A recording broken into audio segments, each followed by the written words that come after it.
On va l'accueillir tout de suite puisque nous sommes en direct. Gérald Darmanin, ministre de l'Intérieur, est avec nous ce soir. Applaudissements pour lui. Merci.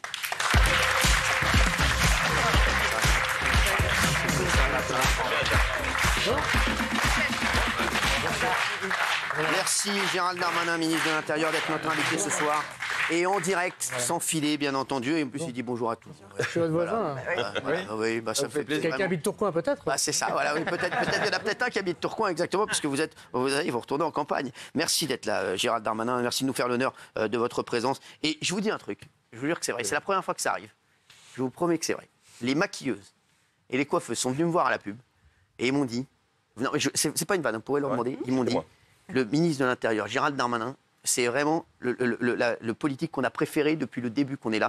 Il est vraiment tellement sympa et tellement charmant. Voilà. Donc sachez qu'en tout cas, vous avez l'adhésion de nos maquilleuses, de notre service maquillage, coiffure. Voilà. Je vous en remercie, ça me touche beaucoup. Franchement, voilà. Et c'est vrai que, je vous dis, moi, c'est vrai qu'on parle souvent de vous ici.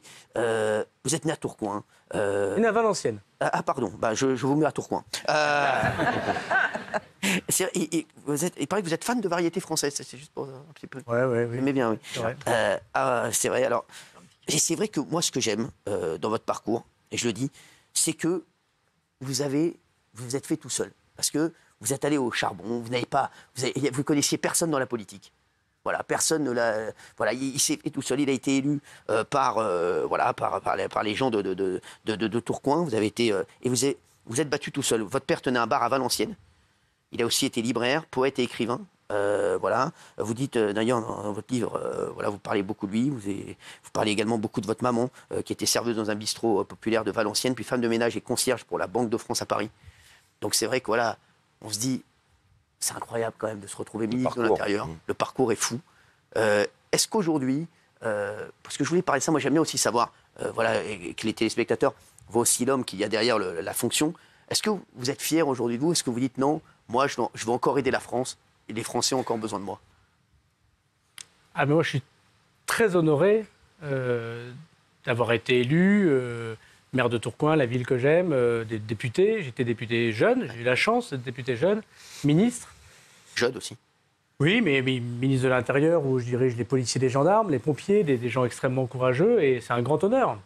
Et si ça s'arrête demain, je remercierai la République et les gens qui m'ont soutenu de m'avoir permis de faire cela. Vous savez, vous dites, je me suis fait tout seul, je ne suis pas héritier, c'est vrai, mais c'est la République qui m'a fait. C'est l'école de la République, c'est l'éducation de mes parents, c'est là où je viens, d'un Nord travailleur, courageux.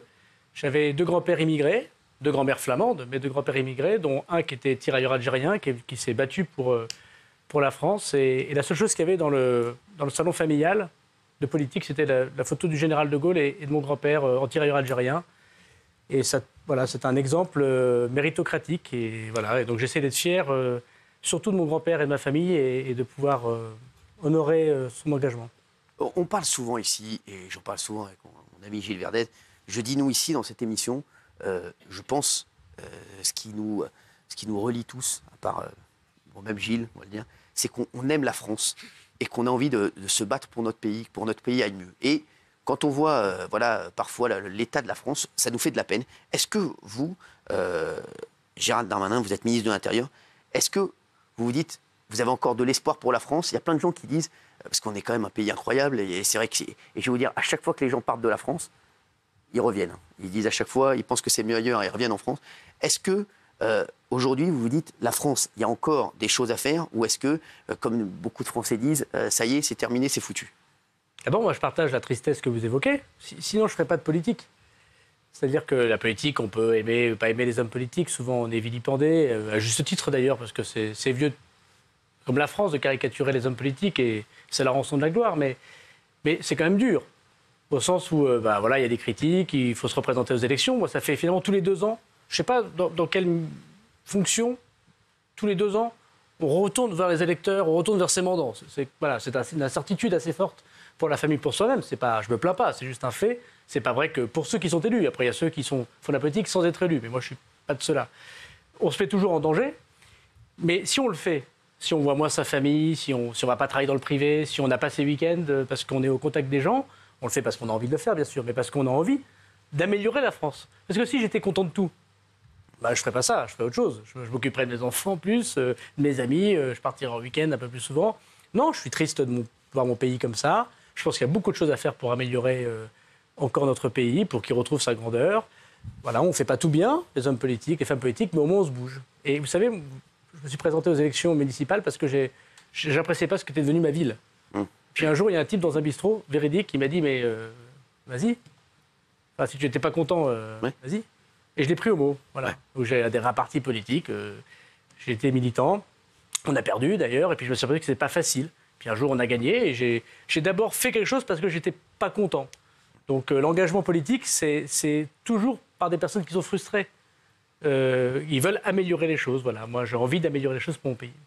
Gérald Darmanin, on va parler maintenant de la situation, bien entendu, en France et de ce qui s'est passé depuis dimanche. C'est vrai que c'est incroyable. On a l'impression d'être dans une série Netflix. C'est incroyable. Je vais dire MyCanal plutôt d'ailleurs. Merci, c'est important pour le groupe. La dissolution de l'Assemblée nationale, vous avez dit que c'était un acte courageux de la part du président. Oui, c'est un acte gaulliste, un acte gaullien. Je pense que c'est extrêmement nécessaire. Et ce n'est pas un acte pour la majorité ou pour le président. Chacun voit que c'est très difficile. Mais je pense que c'était plus possible. Plus possible parce qu'il faut le savoir, on a une majorité relative à l'Assemblée nationale, c'est-à-dire qu'on ne pouvait plus faire passer de textes importants. Et comme il faut faire des choses importantes pour la France, on pouvait rester avec notre petit mandat et nos petites indemnités, nos petits conforts, mais on n'aurait pas été digne, je pense, de ce qu'il faut, c'est-à-dire avoir une majorité pour faire quelque chose. Deuxièmement, l'Assemblée nationale, c'était devenu, un lieu de honte. Voilà, moi je fais 15 ans que je suis élu, malgré mon jeune âge. Je n'ai jamais vu une Assemblée nationale comme ça, où les gens s'écoutent plus, s'insultent, s'invectivent. On peut être en désaccord. Et moi, je pense que c'est très sain dans une famille, dans des voisins, dans un pays, d'avoir une différence de degré. Mais là, c'est une différence de nature. Avec la France insoumise, j'ai une différence de nature par rapport à leur comportement. Avec certains, notamment de l'extrême droite, j'ai une différence de nature. Ce n'est plus une différence de degré. On n'arrivait même plus à discuter sans constater des désaccords, comme on fait dans une démocratie. Et puis, troisièmement, on a pris une défaite très importante dimanche dernier. Moi, je ne fais pas partie de ceux qui veulent travailler avec la moitié du peuple, celui qui l'intéresse, finalement. Et on se retrouverait à Paris, à Saint-Germain-des-Prés, entre deux personnes bien nées, pour dire vraiment tous ces provinciaux, ils ne comprennent rien. Non, on a pris une grosse défaite. On a été très largement battus. Pensez que c'est pas mettre en cause. C'est pas disproportionné? Non, c'est pas disproportionné. Parce que c'était que les élections européennes, on dit. Non, voilà. Mais on peut pas. C'est pas disproportionné parce que la France en Europe, c'est un très grand pays et ce pays est très fragilisé par le score que nous avons. Donc déjà, pour nous imposer en Europe, c'est très dur. Deuxièmement, vous auriez fait les mêmes plateaux, pas peut-être forcément vous, mais tout le monde aurait dit il n'écoute rien le président, alors vraiment il reste sur son inventaire, il ne se met pas en danger, il est propriétaire. Là, il montre qu'il n'est pas propriétaire du pouvoir, qu'il le redonne au peuple. Troisièmement, ça veut aussi dire, et je pense que c'est quelque chose de très important, qu'on a besoin d'une majorité, d'un gouvernement pour accueillir les Jeux Olympiques, pour lutter contre la Russie qui envahit l'Ukraine, pour régler le problème au Proche-Orient, pour tenir un budget qu'on sait tous très difficile, et pour que notre majorité, celle qui est majorité aujourd'hui, puisse avoir un candidat solide à l'élection présidentielle. Rien de tout ça n'était possible. La majorité n'aurait pas été forte, le gouvernement n'aurait pas été fort pour les Jeux Olympiques, il n'aurait pas été fort face à la Russie, il n'aurait été pas fort face à l'Europe, pas fort dans le conflit du Proche-Orient, pas fort pour imposer un budget important avec des réformes courageuses, et on serait sans doute parti de mal en pis pour l'élection présidentielle. Donc il faut au moment savoir s'arrêter et dire, voilà, on fait l'opération de vérité, les électeurs choisissent. Alors, à contrario, Monsieur le Ministre, il y a des personnes qui vont vous dire aussi, est-ce que c'était le bon timing? Parce qu'il y a quand même Gérald Darmanin, qui est le ministre de l'Intérieur, qui a tout géré pour les Jeux Olympiques, et moi je suis un petit peu inquiet, parce que je me dis... mine de rien, j'avais confiance en vous. Je ne sais pas si j'aurai confiance dans le prochain ministre de l'Intérieur, s'il y en a un. Et je me dis, voilà, il y a quand même la guerre en Ukraine. Et on se dit, mine de rien, c'est vrai aussi, il y a des choses qui ont été faites par ce gouvernement. Là, on arrête tout. Il y a plein de choses. Il y a des difficultés en France incroyables. Et on se dit, est-ce que c'était le bon timing? Parce que il y a de grosses échéances qui arrivent. Et on se dit, là, on va repartir de zéro. Donc les Français vont repartir à zéro. D'abord, on ne repartira pas de zéro. Le ministère de l'Intérieur, ça fait 4 ans qu'il travaille sous mon autorité à accueillir le plus grand événement du monde. Mais on a bien accueilli la Coupe du Monde de rugby sans problème. On vient de faire le débarquement de Normandie, qui est un enjeu planétaire également, sans problème. Et les policiers, les gendarmes, les préfets, alors, dans la préparation que j'ai pu faire, qui est au cordeau, qui est parfaite, qui est même félicitée par les services américains, par le CIO, elle sera là pour être au service du prochain gouvernement. Et vous savez, si le prochain ministre de l'Intérieur, j'espère que ce sera moi, oui. Et si le prochain ministre de l'Intérieur fait confiance aux policiers, aux gendarmes, ne les envoie pas au front inutilement pour des raisons démagogiques. Ça, c'est plutôt le Rassemblement national qui a tendance à dire, vous allez voir, on rase gratis, et à la fin, c'est des pères et mères de famille qui sont tués en opération ou qui sont en garde à vue parce qu'on leur a donné des ordres qui sont extrêmement limites. Ou les trahis, comme le fait la France insoumise. Si on a un ministre de l'Intérieur qui fait confiance à ces hommes, ça se passera très bien. Mais vous savez, c'est jamais le bon moment. Est-ce que si on avait attendu les Jeux Olympiques et que le président de la République avait, imaginons, procédé à la dissolution fin août, vous auriez dit, bah voilà, alors voilà, bah très bien, bah il a passé l'été, il est parti en vacances, il a utilisé le sport, et maintenant il utilise un moment d'unité nationale pour faire de la politique.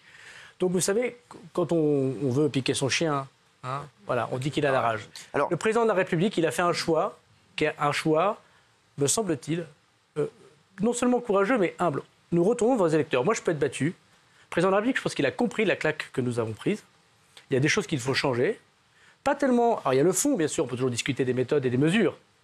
Je vois bien que les mesures, d'ailleurs, maintenant, les gens changent. Hein. On ne devait plus faire de réforme des retraites. Maintenant, voilà, le Rassemblement national change déjà d'avis. Oui. Si je sors ça, la politique, peut-être la méthode qui ne va pas. Pas assez d'écoute, pas assez implanté. On est d'accord dessus. Moi, j'ai parlé, et je le dis, hein, monsieur le ministre, je le dis parce que j'écoute beaucoup les Français. On parle énormément d'arrogance. Je vous dis franchement, et je pense... Moi, j'ai reçu les Gilets jaunes ici, j'ai reçu les agriculteurs, j'ai reçu beaucoup de gens. Ils ne me disent pas...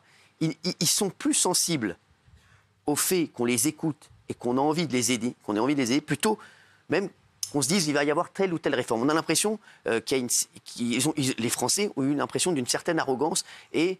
on a l'impression qu'on n'avait pas envie de discuter avec eux. C'est ce que j'ai ressenti avec les Gilets jaunes, avec les agriculteurs, avec les enseignants que j'ai reçus ici, avec le personnel hospitalier. Est-ce que vous le ressentez, ça? Oui, je pense que, de manière générale, les politiques sont perçus comme arrogants, lointains, parisiens, pas connectés, et particulièrement ceux qui sont au pouvoir. Moi, je trouve que c'est un très mauvais procès qui est fait au président de la République.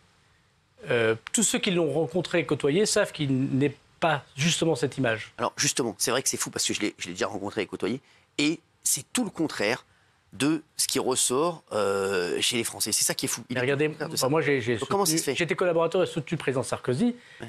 Voilà, il a pu avoir des traits d'image extrêmement négatifs. Et on sait tous qu'il est sympathique, et quand il a pu être au pouvoir, on l'a retrouvé sympathique. J'ai trouvé que François Hollande, je vois les sondages, maintenant il est très très haut. Ouais. Moi j'étais député d'opposition, je peux dire que on se moquait beaucoup de François Hollande quand il était président de la République. Continue. Hein. Bon. Je pense que ça va aussi avec le pouvoir. Parce que quand vous êtes au pouvoir, c'est comme moi, vous savez, votre maquilleuse qui est très sympathique, elle m'a dit, c'est sympa quand vous souriez. Oui, ça, j'ai dit, oui, mais je suis ministre de l'Intérieur. Je parle des attentats, je parle des problèmes migratoires, je parle de sécurité. Je vais à la télévision pour dire, j'ai un truc super à vous raconter avec un grand sourire, il y a eu un attentat hier soir. Vous diriez, c'est un drôle de garçon quand même. Bon. Non, donc la fonction, parfois... Heureusement, je ne suis pas toujours en costume-cravate chez moi, je souris, j'aime la vie, j'aime que les gens soient heureux. Mais le ministre de l'Intérieur, son boulot, c'est de tenir la police à la gendarmerie. C'est pas le boulot le plus drôle. C'est le plus important, sans doute, mais pas le plus drôle. Mais c'est pas ce qui ressort chez vous, Gérald Darmanin. Moi, j'ai peu de gens qui me disent Gérald Darmanin, il est hautain, il est arrogant. On le sait, là... les Français... mais la dissolution, c'est un acte d'humilité, quand même. Je sais, mais c'est ce qui ressort partout. Ils se disent... C'est juste pour mettre aussi une claque au président. Pourquoi le président, alors que tout le monde, je vous jure, que tous les gens qui connaissent le président disent il est à l'écoute, il est sympa, il est proche des gens. Alors pourquoi il n'arrive plus à parler aux Français? Comment vous expliquez ça? Mais je pense que ce qu'il fait là, c'est un acte pour dire j'ai compris. Si on veut filer la métaphore gaulienne. Il a compris, je pense qu'il a compris. Pourquoi se mettre autant en danger? Il aurait pu attendre encore quelques mois, attendre une motion de censure... jouer les combinaisons politiques, faire un accord avec je ne sais qui. Moi, de ce que j'en sais du président de la République, j'ai l'honneur et le bonheur de travailler avec lui. Je lui suis extrêmement reconnaissant. Le président de la République, il a aussi mis ministre du Budget puis ministre de l'Intérieur un jeune homme de 40 ans, issu d'une famille très populaire, petit-fils immigré, il ne me connaissait pas. Il est aussi capable de ça. Et je ne suis pas sûr que d'autres personnes l'auraient fait, si vous voyez ce que je veux dire. Il est capable de transgressions très importantes, mais je pense qu'il a compris que le peuple français lui a dit stop. Il lui a dit ça suffit, ou il lui a dit on est en colère, ou il lui a dit on a des angoisses. Et ce que nous faisons, c'est un acte d'humilité. Est-ce que vous voulez vraiment que le Rassemblement national et sa cohorte de grandes difficultés économiques qui va être pour le peuple soit élu ou le Front populaire, puisque j'ai un dernier sondage qui vient de sortir. Oui. Sachez que là, c'est assez serré, puisque le dernier sondage qui vient de sortir, un sondage à l'instant, Rassemblement national 31%, Front populaire 28%, Renaissance 18%. Oui, mais vous savez, les sondages... Oui, alors les sondages ont été assez conformes sur les élections européennes. Et non, mais ils sont tous très intéressants. Après, il reste du temps, et bien sûr. Vous êtes un commentateur, c'est normal. Quand on est acteur, on ne regarde pas tous les jours la photo, sinon on ne va pas y arriver. Mais ce qui est très important, c'est de convaincre. Bon, moi, je me suis présenté aux élections chez moi, j'ai toujours été donné perdant. Chez moi, aujourd'hui, le Rassemblement national fait 40%. 7 à 10. Hein, la candidate que je soutenais dans ma ville fait 10%. Oui. Mais j'ai toujours gagné malgré le vote national. Pourquoi ? Parce qu'il y a des moments où les gens disent « mais vous, c'est pas pareil ». Moi, on me dit ça depuis 3 jours. « Oh, monsieur le maire », je m'appelle encore monsieur le maire. Oui, c'est pas pareil. Ah, pour vous, vous me connaissez, vous, c'est pas pareil. C'est ce que je dis ici, même de vous, moi. Je dis « vous, c'est pas pareil ». C'est très sympathique, ah, oui, mais... Donc, oui. Non, mais... Ah oui, c'est vrai, je dis pareil. Bon, c'est très simple, je vous en remercie beaucoup. Mais parce que pourquoi la politique, c'est aussi de l'émotion. C'est aussi de la sincérité et de l'écoute. Il y a plein de gens qui ne pensent pas comme moi chez moi. À Tourcoing, première, Madame Le Pen, deuxième, Monsieur Mélenchon. Et pourtant, je suis élu au premier tour à 60%. Pourquoi ? Parce qu'ils disent, on a confiance en vous. Et on n'est peut-être pas d'accord sur tout, mais au moins vous vous battez. Le président de la République, il fait aujourd'hui un acte qui consiste à dire, est-ce que vous me faites encore confiance ? C'est ça que ça veut dire. Est-ce que vous voulez vraiment donner les clés au Rassemblement national ou aux amis de la France insoumise de M. Mélenchon ? Parce que moi, je refuse de les appeler Front populaire. J'ai trop de respect pour la gauche socialiste de M. On va arrêter d'ailleurs aussi, c'est vrai. Mais ça, c'est pas mal. Mais est-ce que c'est vraiment ça que vous voulez ? Vous voulez que ce soit M. Mélenchon ou M. Bardella qui dirige le pays ? Ou est-ce que vous avez simplement voulu me dire « Attention, ça ne va pas. Attention, on est en colère. Attention, il faut changer. » Et dans ces cas-là, je vais changer. Je vais changer l'Assemblée nationale, puisque c'est en démocratie, c'est le peuple qui vote et qui a toujours raison. C'est un grand acte d'humilité, il n'était pas obligé de le faire. Et deuxièmement, je pense qu'il contribue, et je pense qu'il le dira encore, qu'il va changer des choses. Moi, je prône plus de fermeté. Je pense que je montre que je suis ferme, et il faut davantage de fermeté. Je pense plus d'écoute sociale aussi. Je ne suis pas socialiste, je ne suis pas communiste. Mais je pense qu'il y a des gens qui n'arrivent pas à s'en sortir et qui bossent. Voilà, et on ne peut pas rester sourd à ça. Et je pense qu'il faut davantage redistribuer sans augmenter les impôts. Ça veut dire qu'il faut sans doute contraindre davantage l'entreprise à mieux renverser le bénéfice, mais aussi baisser les dépenses. Il faut aider les entreprises. Mais aussi baisser les... Bon, ils ont été quand même très aidés. Très aidés. Le chômage n'a jamais été aussi bas. Vous savez, quand j'ai commencé la vie politique à Tourcoing, mes permanences, c'était des gens qui cherchaient du boulot. Aujourd'hui, j'ai des entrepreneurs qui me demandent des employés. Bon, donc c'est quand même un fait. Moi, il y a des restaurants à Tourcoing qui ferment le soir. Pourquoi ? Pas parce qu'ils n'ont pas de clients, parce qu'ils n'ont pas de serveur. Bon, il faut qu'on dise la vérité aux Français, sinon on va leur mentir. Juste, Gérald Darmanin, vous ne pensez pas que c'est un peu trop tard et que le président, je vous pose toutes les questions en faisant ça, il laisse le choix aux Français entre le Rassemblement national et la France insoumise ? Non, parce que les seuls qui pouvons battre raisonnablement le Rassemblement national, c'est nous. Oui, mais est-ce que vous y croyez encore ? Bien sûr que j'y crois. Parce que là, évidemment. Parce qu'au vu des derniers mais c'est quoi ça cartographie, c'est vrai que c'est compliqué. On sent que c'est compliqué pour Renaissance. Non, mais c'est pas comme ça qu'il faut imaginer les choses. C'est un rendez-vous amoureux, une élection. C'est très touchant, vous savez, une élection, parce que les gens, un dimanche, que vous ne connaissez pas, ils sortent d'un peu partout de chez eux et ils vont prendre votre bulletin de vote avec votre nom et, secrètement, ils vont dire... Et il n'y a aucune pression de personne, ni de leur femme, ni de leur mari, ni de leur rabbin, ni de personne, voilà, de leur curé. Et ils vont mettre un bulletin de vote. Et le politique, il attend, un peu stressé, comme un rendez-vous amoureux. Est-ce qu'il va me dire oui ? Est-ce qu'il va me dire non ? Est-ce qu'il va me dire oui ? Est-ce qu'il va me dire non ? Et vous le savez, de manière tout à fait impersonnelle, puisque les gens ils peuvent très bien vous dire « j'ai pas voté pour vous hier ». Oui, et puis bon, voilà. Les électeurs mentent parfois autant que les politiques, ça peut arriver. Bon. Je connais des gens qui disent « j'ai voté pour vous hier ». J'ai demandé « vous habitez où ?» J'habitais Roubaix. Ah bah c'est bien, mais c'est pas moi. Mais il était convaincu qu'il votait pour moi, le gars. Hein. Bon. Il y a aussi des mecs qui me disent qu'ils me connaissent, je dis sur quelle chaîne, ils me disent TF1. Donc vous voyez, donc c'est un rendez-vous amoureux. Et un rendez-vous amoureux, c'est pas le plus beau, le plus fort, le plus riche qui gagne. C'est celui qui, je crois, a réussi à convaincre qu'il était celui qui avait le plus envie de protéger la personne, de l'aimer et de l'accompagner. Donc, bien sûr qu'il y a, au départ, moins de chance pour nous. Mais vous parliez de ma modeste vie. Moi, j'avais moins de chance que les autres de réussir au départ. Mais je pense que l'énergie, parfois un peu de chance, où ça se provoque, fait que vous renversez des situations. Là, il faut renverser une situation. Dire surtout aux Français que... moi, j'aime pas l'argument moral contre le Rassemblement national. Les électeurs du Rassemblement national, c'est des gens comme tout le monde, ils ont du mal à vivre en paix, économique, sociale. Moi, je les respecte profondément. J'ai plus de mal avec les dirigeants du Rassemblement national, mais c'est un autre sujet. Ce qui compte, c'est pas de dire du mal des dirigeants du Rassemblement national. Ce qui compte, c'est connaître les conséquences de leurs décisions.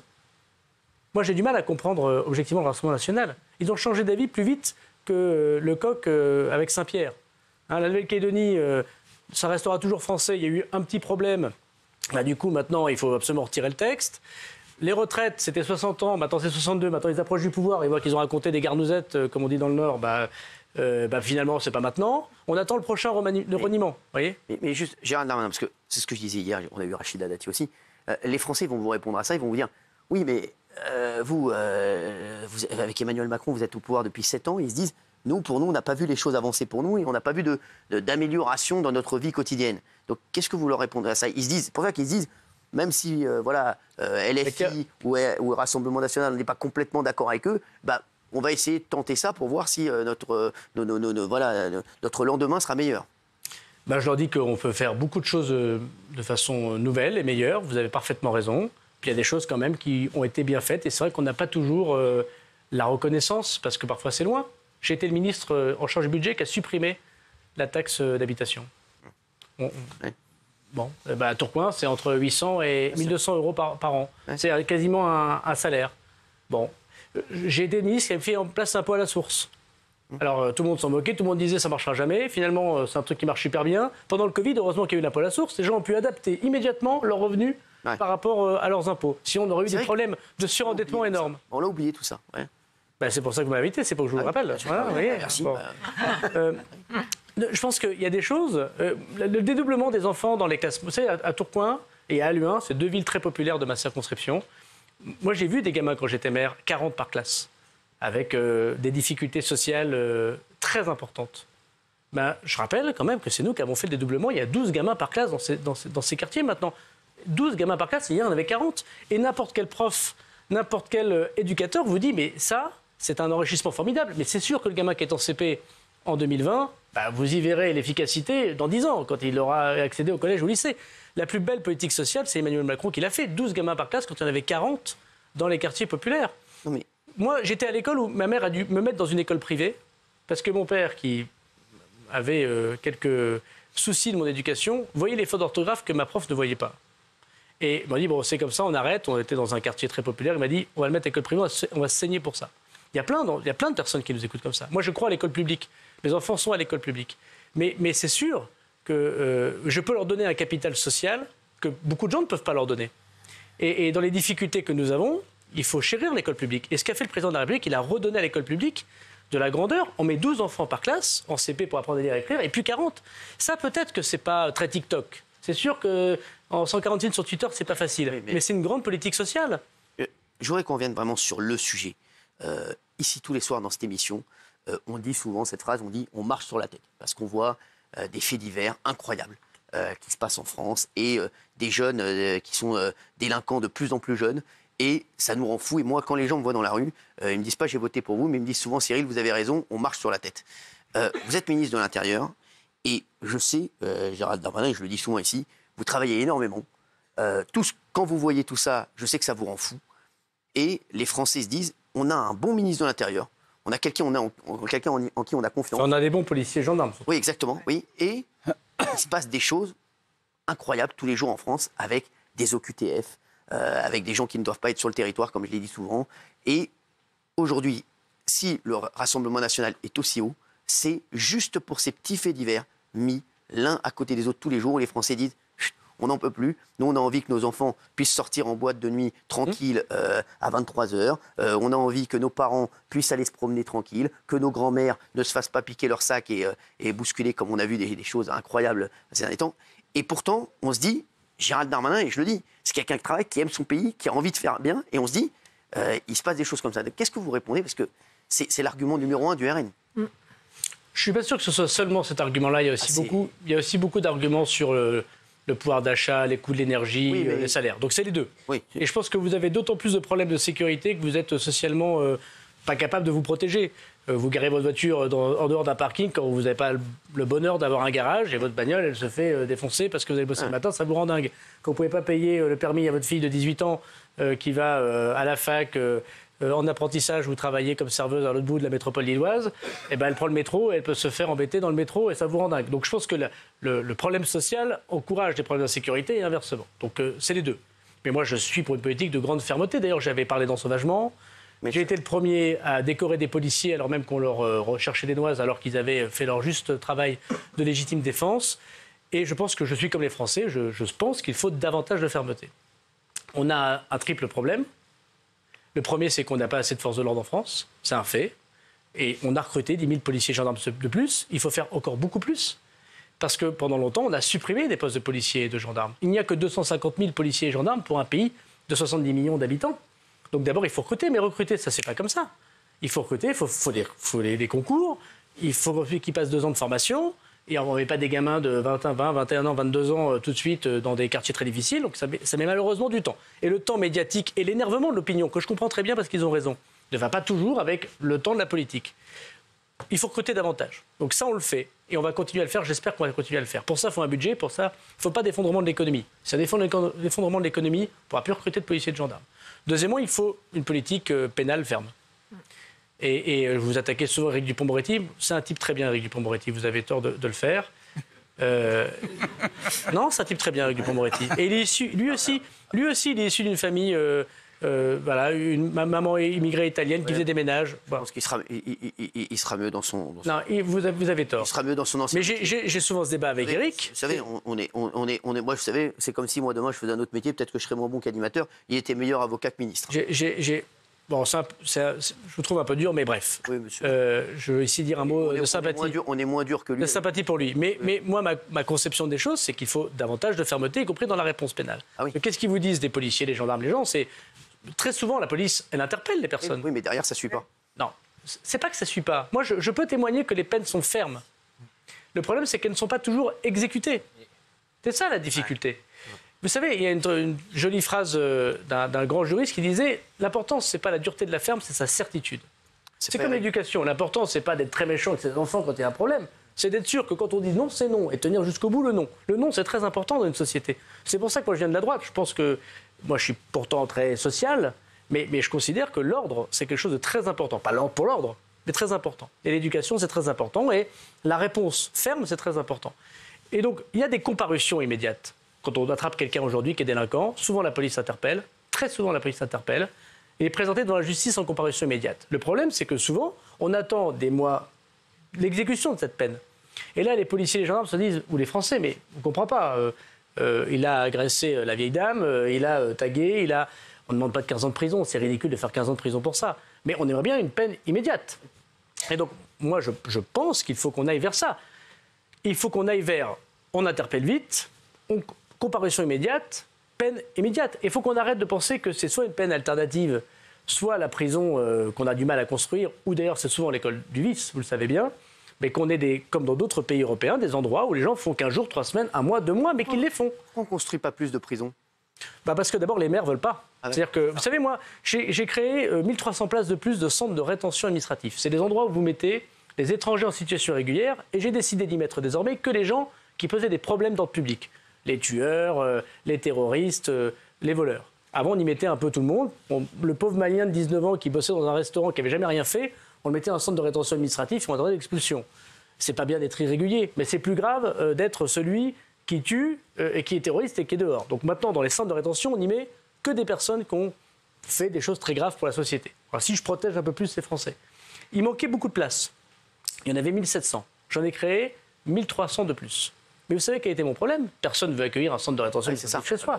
C'est ce qu'on disait. Donc j'ai écrit à tous les maires du Rassemblement national en disant mais vous prenez les centres de rétention administratifs accueillis à Hénin-Beaumont, enfin, on peut tous les faire, hein, voilà, à Fréjus, on m'a répondu non, pas chez moi. Alors moi je veux bien, on peut construire des centres de rétention administratifs et des prisons, on les demander sur le plateau, mais concrètement, il faut aller voir sa population pour dire écoutez cher ami, j'ai une super nouvelle à vous annoncer, il y a une prison à côté de chez vous, vous allez voir, c'est assez sympa. Mettez-en une à côté de Bernard-Montiel, à la place du centre du V, ça va le calmer. Mais, non mais il faut aussi voir ce que c'est cette schizophrénie française. Les mêmes qui vous demandent, Monsieur Ciotti par exemple, moi je lui ai dit mais il faut un centre de rétention administratif, il faut une prison à Nice. J'attends toujours la réponse du terrain. Hein. Bon, pareil pour M. Rachid à Fréjus. Éric Ciotti, pour l'instant, il est enfermé dans son... Non, mais je parlais des gens... Non. Mais je parlais des gens du Rassemblement national au sens large. Bon. Donc, ce que je veux vous dire, c'est que voilà pourquoi on n'arrive pas... Vous l'avez mis dans le Rassemblement national, Éric Ciotti, ça y est. Bah, dès qu'il est libéré par ses amis, voilà. Alors, question sur les OQTF. Sur les OQTF, Emmanuel Macron avait promis d'atteindre les 100% dans une interview d'OQTF. On est aux alentours de 10%. Une vingtaine. Mais on n'est pas bon, mais une vingtaine de vous ne pourcents. pensez pas justement que cela, les fausses promesses, puisque c'était une fausse promesse, eh bien, ça fait monter le Rassemblement national? Non, c'est pas une fausse promesse. Ça met du temps et je vais essayer de vous expliquer pourquoi. Mais c'est vrai que c'est un échec et qu'il faut qu'on améliore. Vous avez parfaitement raison. Alors, je me suis permis de venir parce que je vous ai entendu hier avec Mme Dati. Voilà. Ah ouais, quand même. Ah ouais, J'ai vu avec un petit panneau. Ah ouais. C'est des statistiques, non pas du ministère de l'Intérieur, hein, c'est des statistiques que tout le monde peut voir sur Eurostat. Vous avez fait ça cet après-midi? Non, c'est sur Eurostat. Et donc, on est premier?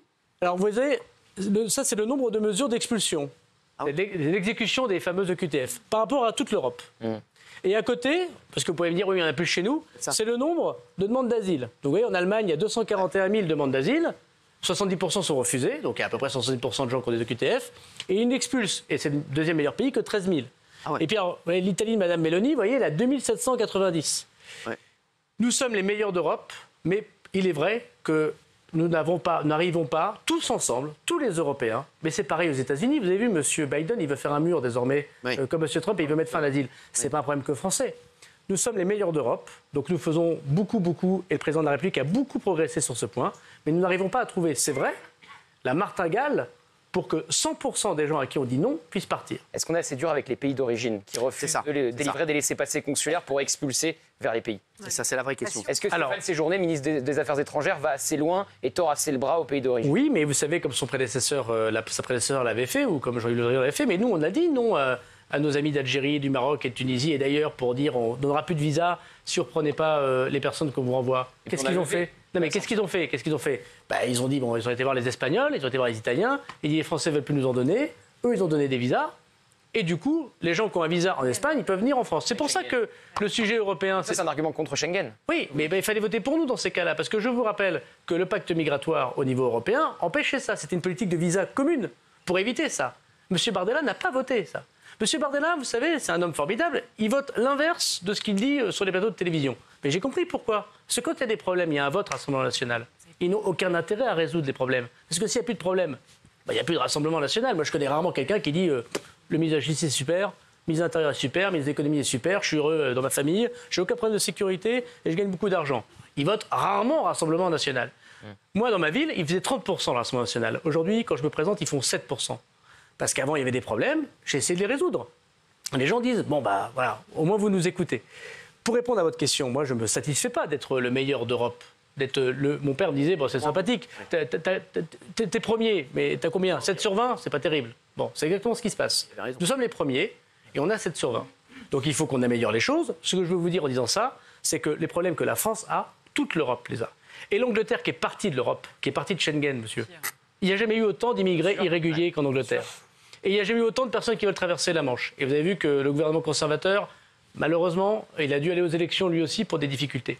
Madame Meloni, les copains de M. Bardella et de Mme Le Pen, la première chose qu'elle a faite après avoir promis un blocus naval, c'est demander l'aide de Mme von der Leyen pour que l'Europe puisse se mettre d'accord pour travailler ensemble contre l'immigration irrégulière. Donc c'est un projet difficile que de résoudre le problème migratoire. Il ne faut pas essentialiser les étrangers. C'est très important. Moi, je juge les étrangers pour ce qu'ils font, pas pour ce qu'ils sont. Un étranger qui déconne, qui tue, qui tape sa femme, qui deal, il doit être dehors immédiatement. Je partage cet avis absolument. Et vous avez vu que désormais, avec la loi immigration, en moins de 20 heures, les mecs qui déconnent, maintenant, c'est dehors. Vous faites un lien? Vous faites un lien ou pas, immigration? Il y a une partie, bien sûr. Non, mais il y a une partie des personnes immigrées. Non, mais monsieur, je vais vous répondre. Non, mais moi, j'ai pas peur des...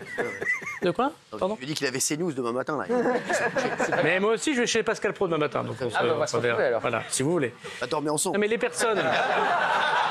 Venez, pardon, mais avec tout l'aspect que je vous donne, vous n'êtes pas totalement mon style. C'est réciproque. Non, mais j'ai bien vu votre clin d'œil, c'est pas la peine. Alors donc, oui. Non, mais pour répondre sérieusement à cette question importante, bien sûr qu'il y a une partie des gens qui sont issus d'immigration qui commettent des bêtises sur le territoire national. C'est la faute à une mauvaise intégration, c'est la faute à des gens qui, sans doute, viennent pour des très mauvaises raisons sur le territoire national, et il faut dire la vérité. Pour une personne française qui commet un acte, il doit être condamné. Pour une personne étrangère qui commet un acte doit être condamné et expulsé. C'est la différence entre les nationaux et les autres. Mais il est tout à fait faux aussi de dire que toute personne immigrée serait un délinquant en puissance. Heureusement qu'ils sont là pour ramasser les légumes dans le Vaucluse. Heureusement que pour construire les maisons à Tourcoing, il y a des étrangers réguliers. Heureusement que...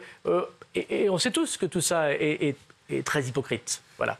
Vous savez, pendant le débat sur la loi immigration, il y a un député du Rassemblement national, M. Delépinault, il y a un amendement, je le tiens public si vous le souhaitez, alors qu'il me disait que j'étais trop laxiste, que je voulais régulariser des sans-papiers qui travaillaient. Bah ouais, les mecs qui bossent, moi je suis pour les régulariser. Et les mecs qui embêtent le monde, je suis pour les expulser. Un truc très simple. Bravo. Il m'a présenté un amendement pour dire que dans son département du Vaucluse, il fallait régulariser les étrangers parce que, vous comprenez, les fraises, c'est compliqué à... C'est vrai. Totalement hypocrite. Totalement hypocrite. Donc moi, j'aime pas l'hypocrisie. Donc oui, on n'est pas très bon. Même si on est les meilleurs d'Europe, on n'est pas très bon. Oui, il faut améliorer les choses. On a aussi compris que dans le vote de dimanche, il y avait ça, qu'il y avait le fait qu'il fallait être beaucoup plus ferme. Je pense que dans le gouvernement, je suis de ceux qui portent cette voie de grande fermeté.